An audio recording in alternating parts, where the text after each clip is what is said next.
This is Southwest Steel's bid on the NAU International Student Pavilion. It is located on NAU's central campus. It is a 10,000 square foot building that serves many purposes for educational faculty, staff, and students. It is LEED certified and practices sustainable design through different methods. Now we'll meet the team. I'm Matthew Schoonmaker. I'm the foreman for Southwest Steel. I've been with them for about 5 years now, and I have 40 total years in the field. I am Blake Keener, president for Southwest Steel. About 5 years worth of experience with Southwest Steel and 58 years of experience. I'm Zach Flahart, the project manager for Southwest Steel, and I've been working them for roughly 5 years, and I have about 32 years of experience in construction. It's Matt Heidemann. I'm a project executive. I have 27 years of experience in the construction field and 3 years with Southwest Steel. And some of the past projects we've worked on is the NAU Honors College, the NAU Audrey Auditorium, and Northern Arizona Orthopedics. We're very familiar with working on NAU's campus and are very confident we can get the job done. And some things we're working on right now is the NAU training facility, Fusion Living at Tempe, and Goldwater Center for Science.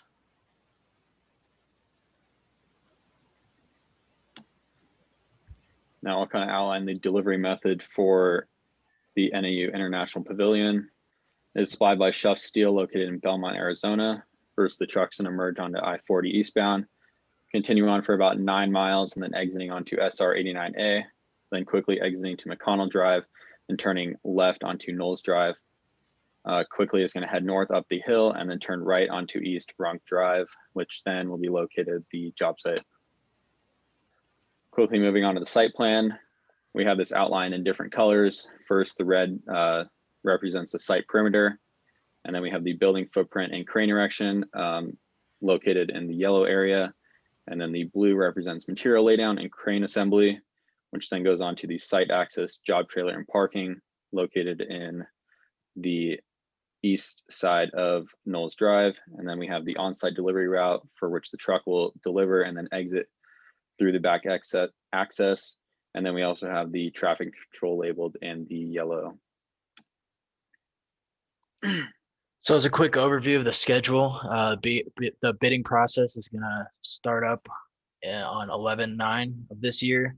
Once the bid is accepted, our planned project start date is going to be November 27th. Fabrication of the steel materials is going to start on November 27th as well, once we get all of our shop drawings approved, as well as specifications. We're going to mobilize to the site on February 8th of 2021, same day that we deliver material to the site. And then erection of steel is going to start that next day. And we plan on being completed with our scope of work on March 30th of 2021. And here is a more detailed view of the Gantt chart.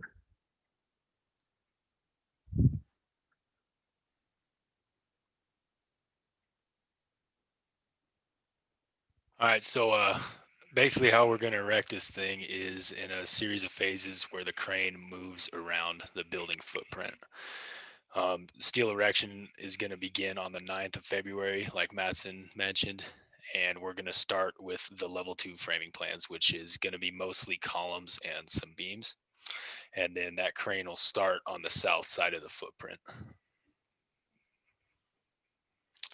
Phases 2 and 3 will begin a week apart from each other, and it'll be the beginning of the roof erection. So we're going to move the crane to the west side of the building footprint to erect part 1 in orange there, and then the crane will drive around to the south side.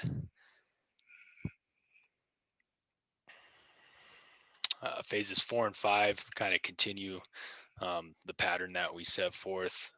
4 is going to begin on the 2nd of March, which is a week after 3, and they'll erect from the east side. Part of the selection of this crane was this terrain right here on the side. We're not 100% convinced that this area is completely level, so we decided to go with one of these rough terrain cranes that can kind of maneuver around the site pretty easily. I have a bit of experience working with them on the mines. And then phase 5 will begin a week later and just continue along that east side.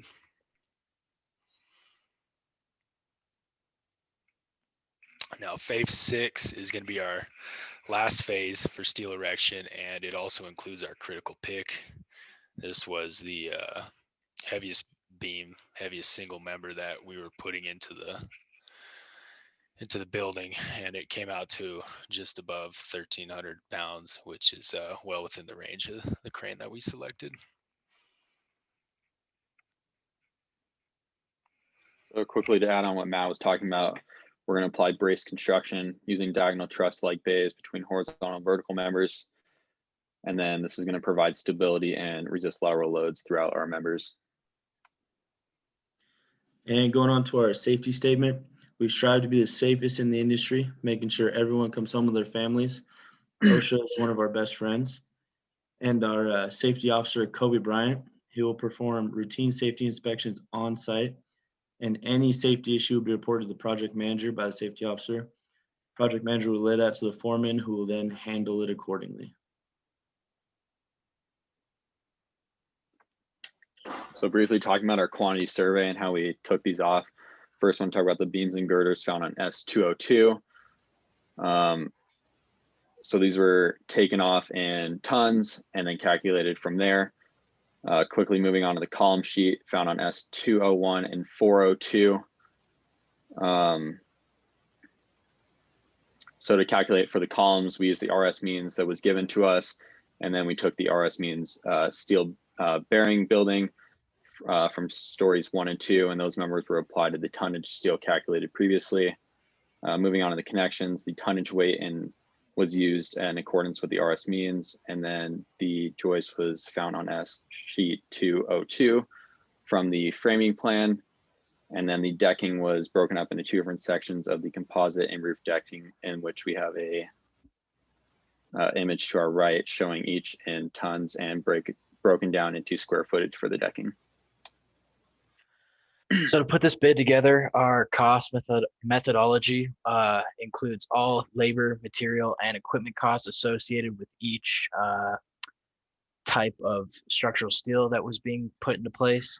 The unit price for raw material and labor, as well as equipment, were taken from the RS Means 2012 edition.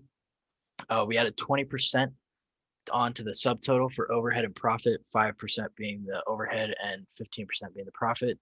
And as far as any sort of quantitative takeoff goes, we use Bluebeam for all measurements, such as square footage and counts and linear footage.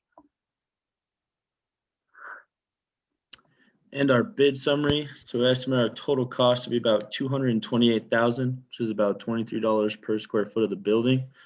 And as you can see in the graphic below, we have our material, girders, columns, connections, joists, and decking. It's roughly a total of $144,000. Then we add in the labor costs, equipment, overhead, and profit, which brings us to about $228,000 for our bid.